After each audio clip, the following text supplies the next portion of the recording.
This episode is brought to you by Dashlane. Try Dashlane Premium free for 30 days at dashlane.com/infographics. And never forget another password and keep all your online accounts secure. Just after midnight on February 24, 1968, a submarine set out from a major Soviet naval base near the city of Petropavlovsk on Russia's far eastern Kamchatka Peninsula. The Cold War had been playing out for years in Vietnam in the form of a grinding proxy struggle, as well as in the frozen conflict in Korea. Now, officials both in the United States and the Soviet Union feared the situation was in danger of descending into a direct conflict between the superpowers. The Soviet-allied North Koreans had captured a U.S. spy ship. In the context of this crisis, a Soviet submarine K-129 received orders to head out early for a mission in the North Pacific, its third in quick succession. The K-129 carried 3 missiles capable of delivering a nuclear payload well over 700 miles and had been in service since 1960. Powered by a diesel engine, she belonged to the 629A class of submarines, known to the U.S. as Gulf II. Gulf subs weren't at the cutting edge of Soviet technology, but were still important assets in their arsenal. With an extra-large complement of 98 officers and sailors packed on board, this patrol was scheduled to continue through May 5, making a distant approach to American waters far northwest of Hawaii. But on March 8th, the Soviet base failed to receive a planned radio transmission from the sub. The following day, the Soviet Navy began sending out a flotilla of subs, other ships, and planes to search for the lost vessel. But with as much as 1 million square miles of ocean to search, they were unable to even locate a wreck. Months later, the Soviet government would inform the families of the crew aboard the K-129 that they were presumed dead. Because the Soviet command had made no attempt to disguise the major deployment of so many warships, the U.S. Navy immediately became aware of the operation, if not its purpose. But the Americans also had something called the Sound Surveillance System, or SOSUS, a network of advanced audio receiving equipment in the Pacific, and they'd registered an explosion on March 11th. So they were able to surmise that their adversaries were searching for a lost and now sunken vessel. Not only that, they were able to locate the site of the explosion to within 6 miles. The Soviets were hundreds of miles off in their search party, and U.S. intelligence could examine the site without the risk of immediate interference. To take advantage of this opportunity, in what was called Operation Sand Dollar, the U.S. Navy sent a specially equipped spy submarine, the USS Halibut, for reconnaissance. Among the photos it captured were unmistakable images of a wrecked sub on the deep ocean floor. CIA officials realized that if the U.S. could access the Soviet submarine, the intelligence would be invaluable. But what they were suggesting was the single biggest technological challenge in their organization's history, and one of the most ambitious intelligence operations in history, period. The K-129 was resting at some 16,000 feet, nearly 3 miles beneath the ocean's surface. At such a depth, the pressure is crushing. Ordinary submarines would never dive anywhere near that. Moreover, the heaviest object ever lifted from a comparable depth weighed 50 tons. They were proposing the recovery of an object that weighed 1,500 tons, and they would have to perform the incredible lift with complete secrecy. If Soviet intelligence discovered the mission, international law would shut it down, and in the Cold War, legal battle was hardly the biggest conflict that could develop between the two nations. The CIA might seem an unusual branch of government to carry out a naval mission. You might, for instance, think about using the Navy. There were people in naval intelligence who were not pleased to take a supporting role in what they considered to be their natural territory. But by now, the CIA had for several years demonstrated the ability to develop advanced technology on the fly, employing engineers as contractors in secret projects with minimal organizational friction. So began Project Azorian, named for the Azores Islands in the Atlantic Ocean for no particular reason. CIA codenames were essentially arbitrary. Still, this was really a new scale of research and development. The technology to lift a heavy object from the bottom of the ocean did not exist. Even mining and drilling in deep water were considered a considerable challenge. But that fact actually helped to provide the mission with its cover. The story would actually be another major project of naval engineering, building a ship-based deep ocean mining rig. There would be some overlap in the equipment needed, and the building of a huge recovery ship impossible to hide would make perfect sense. If all went well, Soviet spies wouldn't even think to look for a military or intelligence component to the civilian industrial product. In 1970, the company Global Marine was the leader in development and operation of deep-sea mining equipment. They had that year successfully tested complex manipulation of seafloor drilling equipment with their ship the Glomar Challenger. Funding the research would present two challenges. First, the expensive project of course had to be given the green light from the highest levels, but there also had to be some explanation for the funding of the extensive development. To that end, the eccentric and private billionaire Howard Hughes lent his name as the mining operations investor of record, forming a shell corporation called Summa to hide the money for Project Azorian. Hughes had assisted with intelligence gathering in the past, and in addition to being a plausible funder, his inaccessibility meant he wasn't likely to be a security risk. He may not even have known or cared exactly what the real operation was, but his name added a kind of luster to the cover story, which received some interest from the press. The Hughes Global Marine Venture would be the development of equipment that could gather nodules of manganese and other minerals that accumulated around sediment on the ocean floor. In principle, it seemed like it could be a profitable enterprise, and since no one had ever tried it before,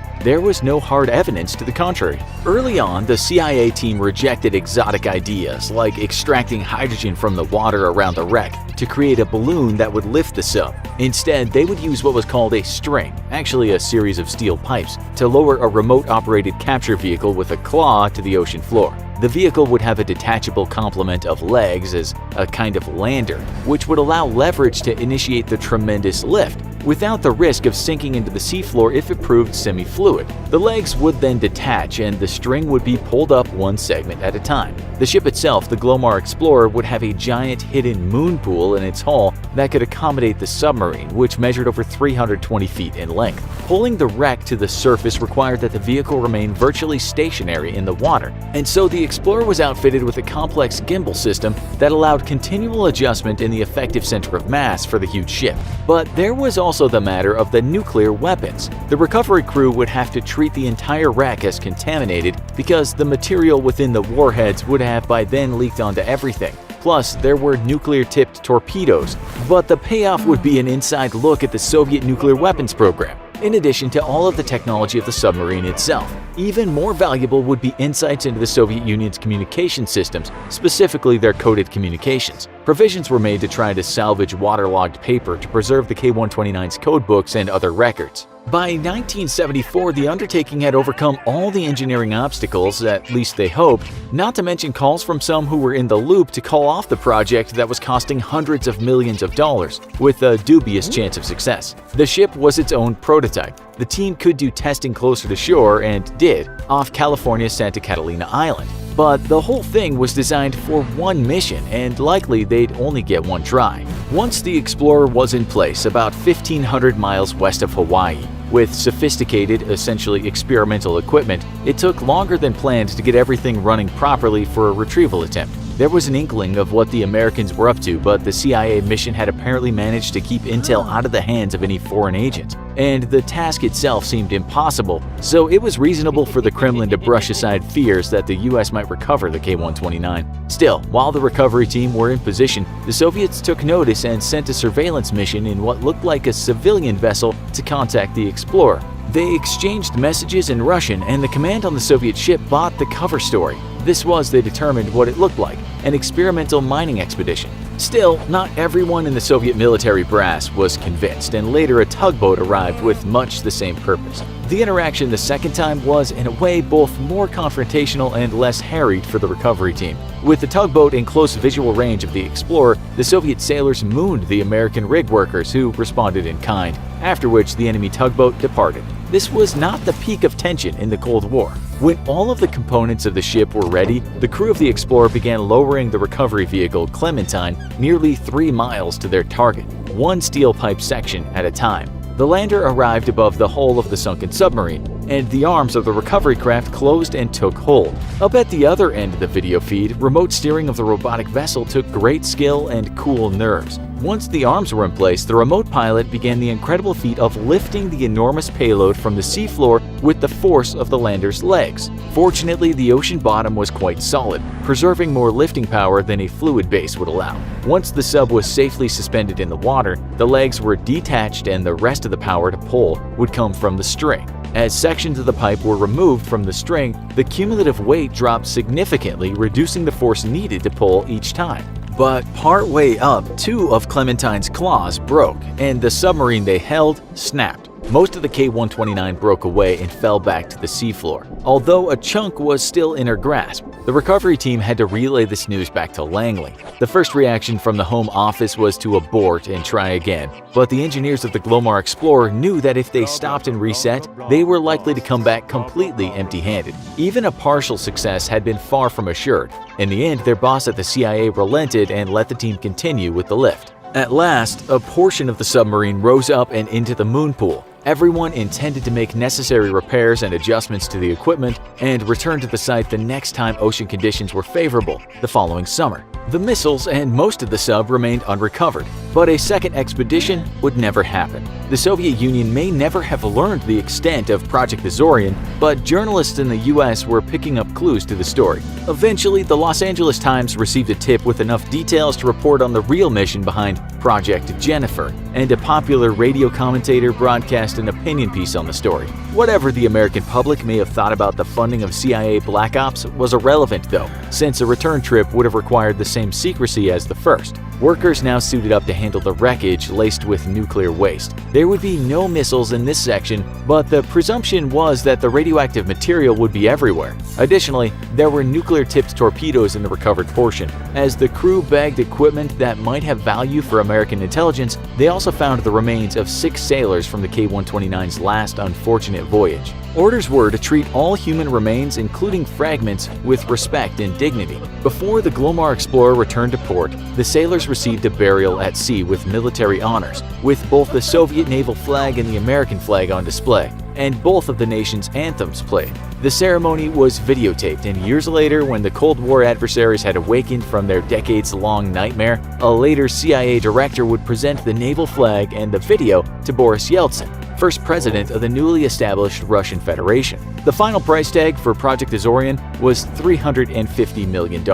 It took longer to plan than the early space missions and coincided with the Nixon era, when American confidence in the government in general was low, and the illegal abuse of secrecy was rampant. Like the space program, it did offer some spin-off technology. Almost as an afterthought, it made major advances in the field of deep ocean drilling, and the Glomar Explorer would later serve a function similar to its cover story. The requirements of détente with the Soviet Union necessitated a calculated silence about the program, since an acknowledgement by the Americans would embarrass their adversaries, unhelpful in strategic negotiations. In fact, it was in response to Freedom of Information Act requests about the project that the CIA developed its so-called Glomar response, that it would neither confirm nor deny a matter in question. But parts of the project were declassified in 2010 following the release of Michael White's 2009 documentary Azorian, The Raising of the K-129. Josh Dean's The Taking of K-129, published in 2017, provides most of the details of our coverage, but the exact extent of the intelligence that was gleaned from the K-129 remains a secret. Conflict between the US and Russia is far from dead, and it's mostly just moved to being a battle that takes place digitally rather than in the open sea, and it's normal people like you and me who stand the biggest chance of getting caught in the middle. But you don't need to have the resources of an army to protect yourself. Dashlane is the one and only tool you need to keep you safe online, and their multi-country VPN lets you browse safely and privately no matter where you are, across any device. Don't leave yourself vulnerable to digital snooping or malicious hackers. Give Dashlane and its features-packed VPN a try today. We love using Dashlane because not only does it act as a best-in-class VPN, it'll send you breach alerts for when one of your online accounts is compromised by a hack. Be safe online while the rest of the internet is at war. Head on over to www.dashlane.com/infographics for a free 30-day trial, and if you use the coupon code INFOGRAPHICS, you can get 10% off a premium subscription today. What better ways can you think of to spend $350 million? Or maybe your dream is to lift Soviet submarines off the seafloor. Tell us in the comments. Now go watch the deadliest submarine the USSR ever built. Thanks for watching, and as always, don't forget to like, share, and subscribe. See you next time.